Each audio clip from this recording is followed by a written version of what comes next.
जय माई की। माँ बगलामुखी की साधना की अगर बात की जाए तो उनका जो 36 अक्षरी मूल मंत्र है वह बगलामुखी साधना का पर्याय बनता हुआ नजर आता है। अर्थात जो भी नवीन साधक हैं, जो साधना को केवल किताबों के माध्यम से ही समझ पाए हैं, उनको लगता है कि माँ बगलामुखी का जो मंत्र है वह एकमात्र मंत्र 36 अक्षरी मंत्र, जिसे हम मूल मंत्र कहते हैं, वही है। इसके अलावा उनका कोई दूसरा मंत्र है ही नहीं। इसलिए जो कथित गुरु हैं वे भी दीक्षा में यही मंत्र प्रदान कर रहे हैं, और जितने भी साधक हैं या जितने भी अन्य व्यक्ति हैं जो किसी लौकिक कार्य के लिए कोई अनुष्ठान कर रहे हैं अथवा करवा रहे हैं, वे भी इसी मंत्र का आश्रय ले रहे हैं और इसी मंत्र की साधना कर रहे हैं, अनुष्ठान करा रहे हैं। बड़े बड़े मठ मंदिरों में और साधना स्थलों पर भी प्रत्येक अनुष्ठान के लिए, प्रत्येक कार्य के लिए जो अनुष्ठान करना है, चाहे वह कोई भी कार्य हो, उसके लिए मूल मंत्र की ही सलाह दी जाती है। स्थिति यहाँ तक है कि यदि विवाह नहीं हो रहा है तब भी मूल मंत्र का जप किया जा रहा है या करवाया जा रहा है।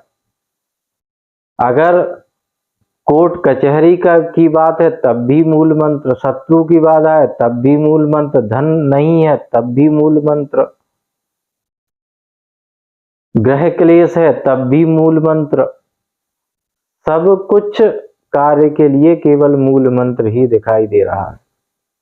अब यहाँ विचार करने की बात यह है कि इस मंत्र में कहा क्या गया है। तो मंत्र में कहा गया है कि जो भी सभी प्रकार के जो दुष्ट हैं उनकी वाणी का स्तंभन हो,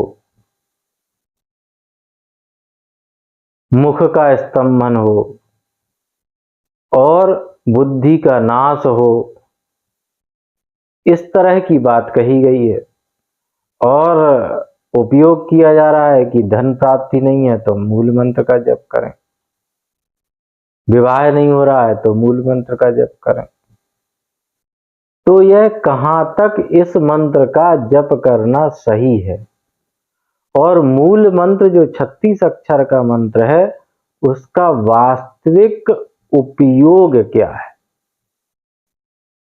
इसको समझ लेना बहुत जरूरी है। तो यह जो मूल मंत्र है यह 36 अक्षर का मंत्र है। इसमें पूरे के पूरे 36 अक्षर है।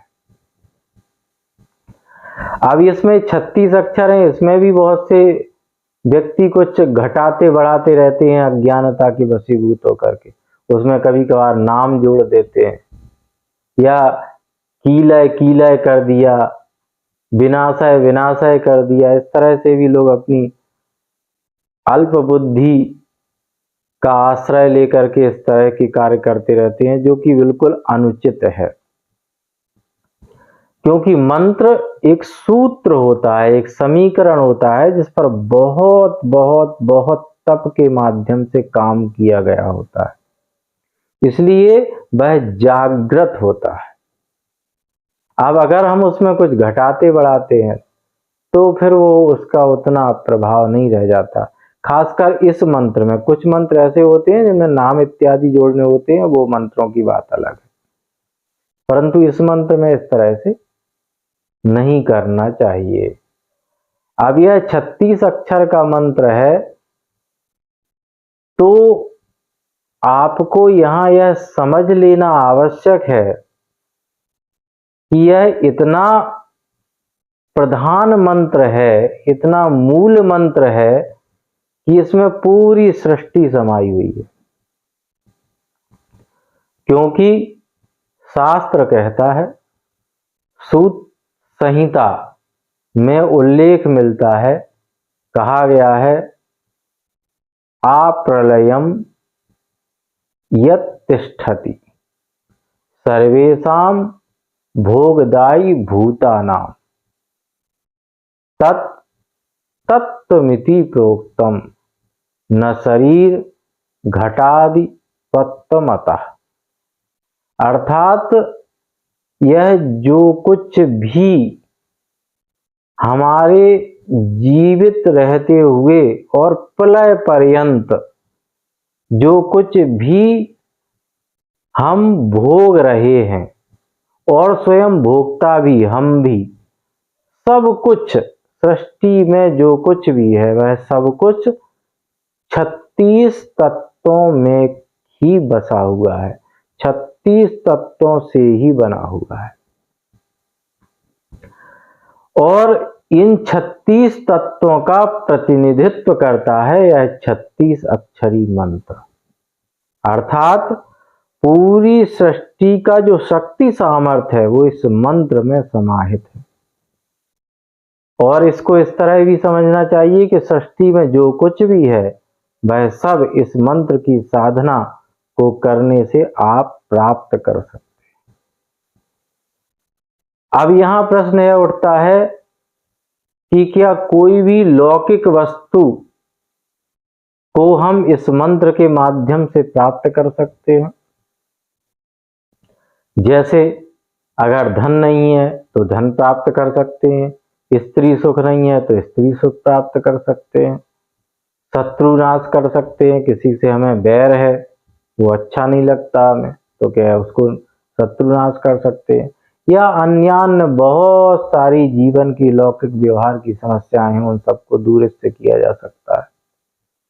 तो यहाँ यह समझना होगा कि यह मूल मंत्र है। मूल का अर्थ होता है भगवती का मूल मंत्र, एक प्रधान मंत्र जो भगवती का ही स्वरूप है, साक्षात भगवती का स्वरूप है। और भगवती तो माँ है, वो सभी की माँ है। तो अगर आप केवल इस वजह से कि आपको कोई चीज अच्छी नहीं लग रही है तो वो जिसके पास है आप उसका भी विनाश चाहते हैं, आपकी कुछ अपनी कामनाएं हैं जो पूरी नहीं हो रही हैं और इसलिए आप किसी का विनाश चाहते हैं, किसी का अनिष्ट करना चाहते हैं, लौकिक व्यवहार या लौकिक वस्तुओं के लिए किसी को कष्ट पहुंचाना चाहते हैं, तो यह सब संभव नहीं होगा।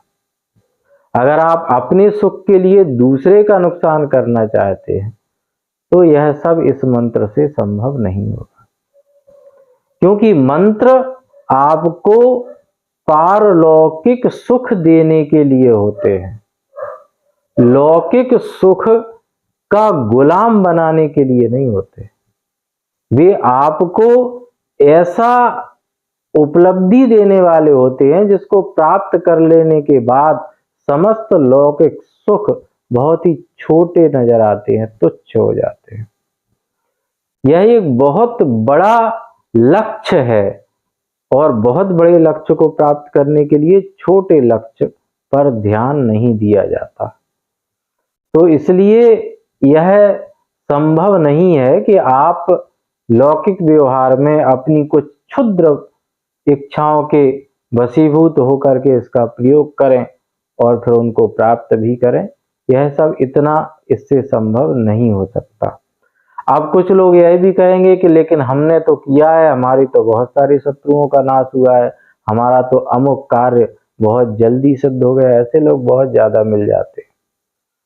तो इसके दो कारण हो सकते हैं। एक तो यह है कि संयोग से कुछ हो जाता है, आपने मंत्र जब प्रारंभ ही किया, इधर संयोग से कहीं कुछ हो गया, तो एक तो संयोग से हो जाता है। दूसरा ये कि अगर आप सही हैं, आप सत्य का आश्रय लिए हुए हैं, आप कर्तव्य निष्ठ हैं और आप ज्ञानी हैं और उसके बाद आप अच्छे साधक भी हैं, अगर इतना सब आपके पास है तब फिर आप अगर मंत्र जप करते हैं तो भगवती की कृपा अवश्य प्राप्त होती है और जो आपके लिए बाधा बनने वाली चीजें हैं, आपकी साधना में बाधा बनने वाली चीजें हैं या व्यक्ति हैं, उनको भगवती उचित दंड अवश्य देती है।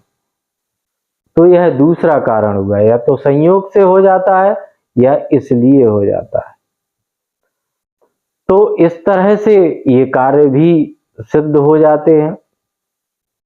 अब यह है कि इस मूल मंत्र का प्रयोग किस तरह से करना चाहिए। तो पहले तो यह है कि यह 36 अक्षर का मंत्र है, यह लास्ट स्टेज है मंत्र श्रृंखला की। उससे पहले बहुत सारे मंत्र होते हैं, उन मंत्रों के, भगवती के मंत्रों के जप करने होते हैं, और उनमें प्रमुखता से बीज मंत्र का जप तो करना ही होता है। उसके बाद जो इनका मंत्राज है, जो 4 अक्षर का होता है, उसके मंत्र जप करना होता है। फिर उसके बाद जो अष्टाक्षरी है उसका जप करना होता है। और फिर कहीं जाकर के जब आप भक्त मंदार मंत्र का भी जप कर लेते हैं, तब आपको अंत में मूल मंत्र का पुरस्चरण जप करना चाहिए। यह इसका क्रम है। इससे पहले आपको दीक्षा में गुरु के माध्यम से गुरु मंत्र, इनके हरिद्रा गणपति का मंत्र, इनके जो भैरव हैं उनका मंत्र, इनके जो शिव हैं उनका मंत्र, यह सब प्राप्त करना चाहिए, इसको भी जपना चाहिए। फिर इस तरह का पूरा मंत्र क्रम करते हुए आपको स्तोत्र इत्यादि का पाठ भी करना होता है, कवच का पाठ करना होता है, यह सब भी करना होता है। जब आप इतना सब कर लेते हैं और जब आप मूल मंत्र को करना प्रारंभ करते हैं, तो उससे पहले जो एक अनिवार्य नियम है वह है कि आपको शाक्ताभिषिक्त भी होना चाहिए, क्योंकि यह शाक्तों का मूल मंत्र है।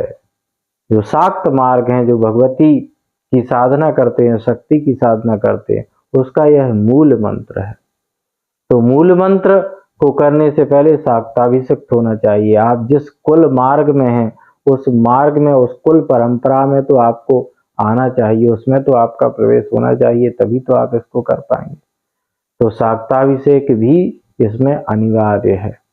फिर जब आप इस मंत्र का जब पुरस्चरण प्रारंभ करते हैं, तो विनियोग, न्यास, ध्यान भी विधिवत आपको करने चाहिए, स्तोत्र पाठ भी आपको करने चाहिए और पुरस्चरण करने चाहिए। पुरस्चरण का अर्थ होता है किसी भी मंत्र का काम में प्रयोग करने से पहले, कामनाओं के लिए प्रयोग करने से पहले एक निश्चित समय के अंदर निश्चित संख्या में उसका जप किया जाता है, उसको पुरस्चरण कहते हैं। एक निश्चित नियमों के अंतर्गत इस सबको किया जाता है। तो आपको पुरस्चरण करना चाहिए। पुरस्चरण कर लेने के उपरांत जब मंत्र जागृत हो जाता है, तब आप उसका काम में प्रयोग कर सकते हैं, अपनी कामनाओं के लिए उसका प्रयोग कर सकते हैं। और कामनाएं भी श्रेष्ठ होनी चाहिए। निम्न स्तरीय कामनाओं के लिए क्या प्रयोग करना, वो तो भगवती वैसे भी उनकी दूर कर देती हैं। अगर आप इस योग्य हैं तो आपको उन मंत्र का प्रयोग करने की आवश्यकता ही नहीं होती। आप स्वयं संकल्प करते हैं और भगवती उसे पूरा कर देती है।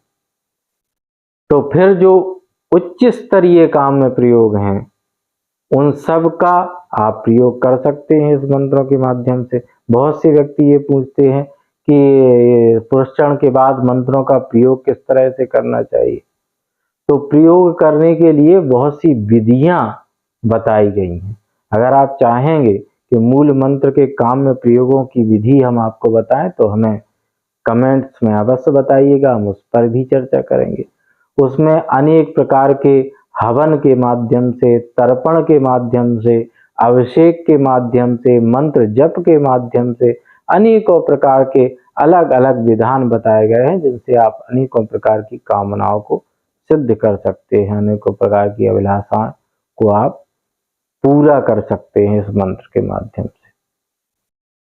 अंत में एक सबसे आवश्यक बात है, वह यह है कि आप जब भी यह प्रयोग कर रहे हो, आपको अपनी इष्ट देवी में पूरी श्रद्धा, भक्ति और विश्वास रखना चाहिए।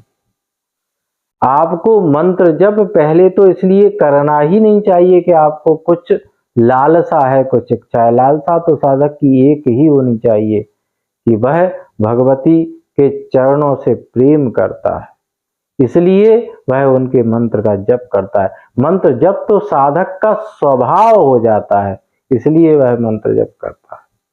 तो पूर्ण श्रद्धा भी हो, भक्ति भी हो और पूर्ण विश्वास भी हो और समर्पण ऐसा हो कि हमारे द्वारा तो मंत्र जप किया जा रहा है और आपके द्वारा आपके प्रसाद के रूप में हमें जो प्राप्त होगा वही हमारे लिए सर्वश्रेष्ठ होगा। जब इस तरह की विश्वास और इस तरह की दृढ़ भावना के साथ इस मंत्र का जप किया जाता है तो अवश्य ही सभी प्रकार के कार्यों को सिद्ध करता है और भगवती की कृपा भी प्राप्त होती है। जय माई की।